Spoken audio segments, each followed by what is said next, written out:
ഓർത്തോപീഡിക്സിൽ keyhole surgeries അല്ലെങ്കിൽ arthroscopic സർജറീസിൻ്റെ ഇമ്പോർട്ടൻസിനെ പറ്റി ഇന്നത്തെ പൾസിൽ കോന്നി ബിലീവേഴ്സ് ഹോസ്പിറ്റലിലെ കൺസൾട്ടൻറ്റ് ഓർത്തോപീഡിക് സർജനായ ഡോക്ടർ മുകിൽ ചന്ദ്രനാണ് നമ്മളോടൊപ്പം. നമസ്കാരം. കീഹോൾ സർജറീസ് ഓർത്തോപീഡിക്സിൽ ശരിക്കും ആർക്കൊക്കെയാണ് സർ, കോമൺലി ആർക്കാണത് പറയുന്നത്, അല്ലെങ്കിൽ ആർക്കൊക്കെയാണ് സജസ്റ്റ് ചെയ്യുന്നത്? ആർത്രോസ്കോപ്പിക് സർജറീസ് അഥവാ കീഹോൾ സർജറീസ് ഓർത്തോപെഡിക്സിൽ നമ്മുടെ നാട്ടിൽ ഇപ്പോൾ കോമൺ ആയിട്ട് കണ്ടുവരുന്നത് ഒന്ന് സ്പോർട്സ് പ്ലേയേഴ്സ്, കൂടുതലും ഫുട്ബോൾ കളിക്കുന്ന ആൾക്കാരിലും നമ്മുടെ പിന്നീട് വോളിബോൾ പ്ലേയേഴ്സിലൊക്കെയാണ് കൂടുതലായിട്ടും. ഇവരിൽ നമ്മൾ കോമൺ കേസ് എന്താണെന്ന് വെച്ച് കഴിഞ്ഞാൽ ACL ഡാമേജ് വരിക. ACL എന്ന് പറയുന്നത് മുട്ടിലുള്ളൊരു ലിഗമെൻ്റാണ്. മാത്രമല്ല അവരുടെ മെനിസ്കസ്, അതായത് മുട്ടിൻ്റെ ഒരു ഷോക്ക് അബ്സോർബർ പോലെ ആക്ട് ചെയ്യുന്ന ഒരു പാട മെനിസ്കസിലുണ്ടാകുന്ന ഡാമേജ്. ഇത് കറക്റ്റ് ചെയ്യാൻ വേണ്ടിയാണ് നമ്മളിപ്പോൾ കൂടുതലായിട്ട് ACL ആർത്രോസ്കോപ്പിക് സർജറീസ് വരുന്നത്. പിന്നീട് വേറെ വരുന്നതെന്ന് വെച്ച് കഴിഞ്ഞാൽ ഷോൾഡർ കേസസിലും ഇപ്പം കീഹോൾ സർജറീസ് വളരെ കോമൺ ആയി നമ്മൾ യൂസ് ചെയ്യുന്നുണ്ട്. ഇതാണ് നമ്മുടെ നാട്ടിലിപ്പോൾ കോമൺ ആയിട്ട് യൂസ് ചെയ്ത് വരുന്ന ഇതിലാണ്. മാത്രമല്ല ഇപ്പോൾ റിസ്റ്റ്, ആങ്കിള്, ഹിപ്പ് ഈ ജോയിൻസിലുമൊക്കെ ഇപ്പോൾ നമ്മൾ കീഹോൾ സർജറി സ്റ്റാർട്ട് ചെയ്തിട്ടുണ്ട്.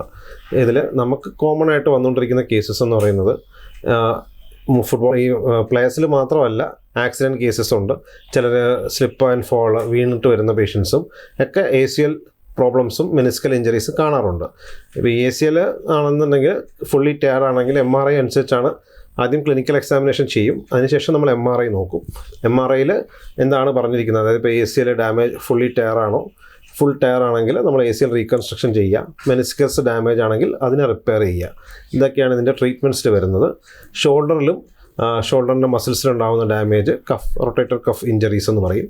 ഇങ്ങനെയുള്ള ഇഞ്ചറീസ് നമ്മൾ ആ കീറിപ്പോയ മസിലിനെ തിരിച്ച് തയ്ക്കാനും, പിന്നെ ചില ആൾക്കാരിൽ ഷോൾഡർ മൂവ്മെൻറ്റ്സ് റെസ്ട്രിക്റ്റഡ് ആയിട്ടുള്ള പേഷ്യൻസ് ഉണ്ട്. അപ്പോൾ അങ്ങനെയുള്ള ആൾക്കാരിൽ ഷോൾഡറിൻ്റെ അകത്തുള്ള ഈ കട്ടിയായിട്ടിരിക്കുന്ന ഭാഗങ്ങൾ, അതായത് ഷോൾഡറിനെ അനക്കാൻ നിന്ന് തടസ്സമുണ്ടാക്കുന്ന ഭാഗങ്ങളെ ക്ലിയർ ചെയ്ത് വിട്ട് അവരുടെ ഷോൾഡർ മൂവ്മെൻറ്റ്സിനെ നന്നാക്കി വിടാനുമൊക്കെ ഷോൾഡർ സ്കോപ്പി സഹായിക്കുന്നു. അപ്പം ACL റിപ്പയർ കഴിഞ്ഞവർക്ക് പിന്നീട് ശ്രദ്ധിക്കേണ്ട കാര്യങ്ങൾ, അല്ലെങ്കിൽ അവർക്ക് പിന്നീട് പിന്നെയും ഇത് വരാനുള്ള ചാൻസസോ അല്ലെങ്കിൽ പണ്ടത്തെ പോലെ അതേ സ്ട്രെങ്ത് കിട്ടുമോ, അങ്ങനെയൊക്കെ ശ്രദ്ധിക്കേണ്ടതുണ്ടോ? ACL റീകൺസ്ട്രക്ഷൻ എന്ന് ഉദ്ദേശിക്കുന്നത് നമ്മൾ റിപ്പയർ ഡാമേജ് ആയ ACLന് പകരം നമ്മുടെ ശരീരത്തിൽ നിന്നുള്ള വേറൊരു ടെൻഡൻ യൂസ് ചെയ്ത് അതിനെ റിപ്പയർ ചെയ്യുക എന്നുള്ളതാണ്. ഇതിൽ പ്രധാനമായിട്ട് ഇതിൻ്റെ അകത്ത് പിന്നീട് വരുന്നത്, അതായത് സർജറിക്ക് ശേഷം ACL മാത്രമാണ് പ്രോബ്ലം എങ്കിൽ നമ്മൾ നെക്സ്റ്റ് ഡേ തന്നെ പേഷ്യൻറ്റിനെ നടത്തിക്കാൻ തുടങ്ങും. അതിൽ പേഷ്യൻറ്റ് പ്രത്യേകം ശ്രദ്ധിക്കാനുള്ളത് ഫിസിയോതെറാപ്പിയിലാണ്. കറക്റ്റ് സ്റ്റേജ് വൈസ്ഡ് ആയിട്ടുള്ള സ്റ്റേജസിലാണ് ഫിസിയോതെറാപ്പി പോവുക. സ്റ്റേജ് 1, 2, 3, 4 എന്ന് പറഞ്ഞ് കറക്റ്റായിട്ടുള്ള ഫിസിയോതെറാപ്പി അവർ കറക്റ്റായി ചെയ്തിട്ടുണ്ടെങ്കിൽ പേഷ്യൻ്റ് പൂർവാധികം ശക്തിയോടുകൂടിയും ടെൻഡൻ സ്ട്രെങ്തും എല്ലാം ഇമ്പ്രൂവ് ആവുകയും ചെയ്യും. അതായത് നമ്മളിപ്പോൾ ഫുട്ബോൾ പ്ലേയേഴ്സിൽ സ്ഥിരമായിട്ടുണ്ടാകുന്ന ഒരു ഇഞ്ചറിയാണ്. അപ്പോൾ നമ്മൾ കാണാറുണ്ട്, നമ്മുടെ തന്നെ ഫുട്ബോൾ പ്ലേയേഴ്സൊക്കെ ആക്സിഡൻ്റായി ACL റീകൺസ്ട്രക്ഷൻ കഴിഞ്ഞ് അവരൊരു 4 to 5 months കഴിയുമ്പോഴത്തേക്ക് കംപ്ലീറ്റ്ലി റിക്കവർഡായിട്ട് ആ പഴയ ഫോമിൽ തന്നെ കളിക്കാൻ വരുന്നതൊക്കെ. അപ്പോൾ അതുപോലെ തന്നെ നോർമൽ ആൾക്കാർക്കും ഇത് പ്രോപ്പറായിട്ട് ഫിസിയോതെറാപ്പി ചെയ്തിട്ടുണ്ടെങ്കിൽ ഇത് സാധിക്കുന്നതായിരിക്കും. അപ്പോൾ ഡോക്ടർ, സാധാരണക്കാരിൽ എങ്ങനെയാണ് ഒരു ലിഗമെൻ്റ് ഇഞ്ചുറി ഉണ്ടായെന്ന് അവർക്ക് മനസ്സിലാവുന്നത്, അല്ലെങ്കിൽ അവർ ഇങ്ങനൊരു സംഭവം ഉണ്ടായെന്ന് തിരിച്ചറിയുന്നത് എങ്ങനെയായിരിക്കും? ഇത് നമ്മൾ വളരെയധികം OPയിൽ കാണുന്നൊരു വിഷയമാണ്. അതായത് പേഷ്യൻ്റ് വരുന്നത് ഒരു 2-3 മാസമൊക്കെ കഴിഞ്ഞിട്ടായിരിക്കും ഒരു ഇഞ്ചറി പറ്റി. അതായത് ചിലപ്പം ചെറിയൊരു വോളിബോൾ മാച്ച് കഴിഞ്ഞിട്ടോ, അല്ലെങ്കിൽ റീസെൻ്റ്ലി ഇപ്പോൾ ചെറുതായിട്ട് ഫുട്ബോൾ ഒന്ന് തട്ടിയതേ ഉള്ളൂ. കുറേ നാളായി ഫുട്ബോൾ കളിച്ചിട്ട്, പക്ഷേ റീസെൻ്റ്ലി ഇപ്പോൾ ഒന്ന് ഫുട്ബോൾ അടിച്ചിട്ടേ ഉള്ളൂ. ആ സമയത്ത് കാലൊന്ന് തിരിഞ്ഞു. പിന്നെ പേഷ്യൻ്റ് വരുന്നത് ഈ ബസ്സിൽ നിന്നൊക്കെ ഇറങ്ങുമ്പോൾ ചിലപ്പം കാല് പെട്ടെന്നൊന്ന് തിരിയുക. ഇങ്ങനെയൊക്കെ സംഭവിച്ചിട്ട് നമുക്ക് പേഷ്യൻസ് വരാറുണ്ട്. ഈ പേഷ്യൻസ് ഇവരറിയുന്നില്ല ആക്ച്വലി ഇവർക്ക് ഈ പ്രോബ്ലം ഉണ്ടെന്നുള്ളത്. ഇവർ ഈ പെയിനും വെച്ചിട്ട് ഇങ്ങനെ നടക്കും. കുറച്ച് നാൾ നടന്നു കഴിയുമ്പോഴത്തേക്ക് കാലിലെ നീരിങ്ങനെ മാറാതെ നിൽക്കുക. പിന്നെ അല്ലാന്നുണ്ടെങ്കിൽ ഇതുപോലെ നടക്കുന്ന സ്റ്റെപ്പ് കയറുന്ന സമയത്ത് കാല് മാറിപ്പോകുന്ന പോലെയുള്ളൊരു ഡിഫിക്കൽട്ടി തോന്നുക. ഇങ്ങനെയൊക്കെയാണ് സാധാരണ ലിഗമെൻ്റ് ഇഞ്ചറീസ് വരുമ്പോഴത്തേക്ക് കാല് പൊതുവെ അൺസ്റ്റേബിൾ ആവും. സ്റ്റെബിലിറ്റി നഷ്ടപ്പെടും കാലിൻ്റെ. മാത്രമല്ല കാലിൽ നീരോ വേദനയോ ഉണ്ടാവും. ഇത് വെച്ചിട്ടാണ് പേഷ്യൻ്റ് നമ്മുടെ അടുത്ത് കൂടുതലും വരിക. അപ്പം മറ്റ് സ്പോർട്സ് ഇഞ്ചറീസിലെ പോലെ, സ്പോർട്സ്മാനിലെ പോലെ പെട്ടെന്ന് ഒരു ഇതുണ്ടാവില്ല. സാധാരണക്കാരിൽ അവർ കുറച്ച് നാൾ വെയിറ്റ് ചെയ്തിട്ടൊക്കെ ആയിരിക്കും നമ്മുടെ അടുത്ത് OPയിലോട്ട് എത്തുക. ഇങ്ങനെയാണ്. അപ്പം ഈ നീരും കാലിന് സ്റ്റെബിലിറ്റി കുറവ് ഇങ്ങനെയൊക്കെ ഉണ്ട്. കാലെന്തെങ്കിലും തിരിഞ്ഞു പോയിട്ടുണ്ടെങ്കിലോ അങ്ങനെ എന്തെങ്കിലും സംഭവിച്ചിട്ടുണ്ടെങ്കിലോ ഇത് ചെക്ക് ചെയ്താൽ നന്നായിരിക്കും. അപ്പോൾ ഈ അപകടങ്ങളല്ലാതെ വേറെ എന്തെങ്കിലും റീസൺസ് ഉണ്ടാവുമോ ഈ ലിഗമെന്റ് ഇഞ്ചുറി ഉണ്ടാവാൻ?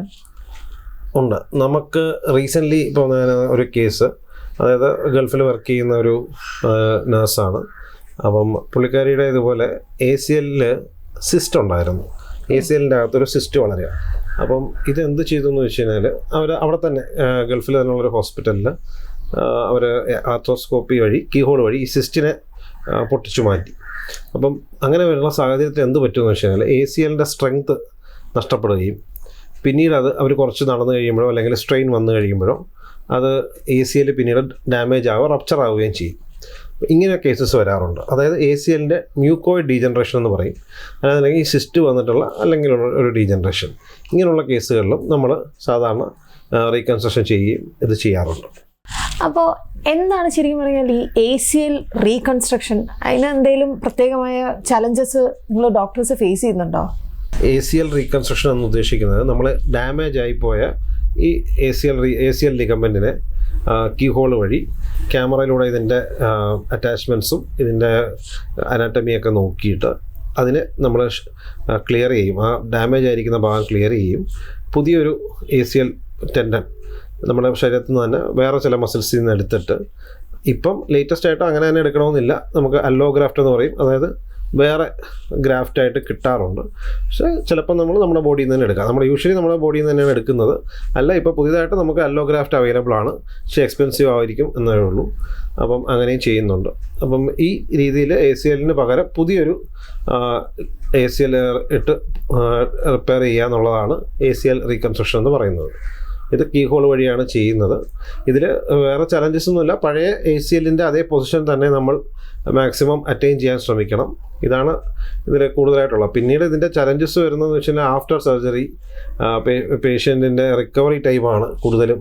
പേഷ്യൻറ്റിന് നല്ല രീതിയിൽ ഫിസിയോതെറാപ്പി ചെയ്യുക, ഇതിലാണ് ഇതിൻ്റെ ചലഞ്ച് ഇരിക്കുന്നത്. ശരിക്കും പറഞ്ഞാൽ ACL സ്ട്രെങ്തൻ ചെയ്ത്, അതായത് പുതിയ ACL സ്ട്രെങ്തൻ ചെയ്തെടുക്കുക, പേഷ്യൻ്റെ കാല് മുട്ട് മൊബിലൈസ് ചെയ്യുക, മടക്കിയെടുക്കുക, ഇതിനെ മസിൽസിനെ സ്ട്രെങ്തൻ ചെയ്യുക. ഇതാണ് കൂടുതലും ഇതിൻ്റെ അകത്തുള്ളൊരു ചലഞ്ച് എന്ന് പറയുന്നത്. ACL റീകൺസ്ട്രക്ഷൻ ആസ് സച്ച് അങ്ങനെ ഒരു വലിയൊരു വലിയ കോംപ്ലക്സ് ആയിട്ടൊരു പ്രൊസീജിയർ അല്ല. കീഹോൾ വഴി നമുക്ക് ചെയ്യാവുന്നൊരു പ്രൊസീജിയറാണ്. പക്ഷേ വളരെ കോംപ്ലിക്കേറ്റഡ് പ്രൊസീജിയേഴ്സ് അല്ല.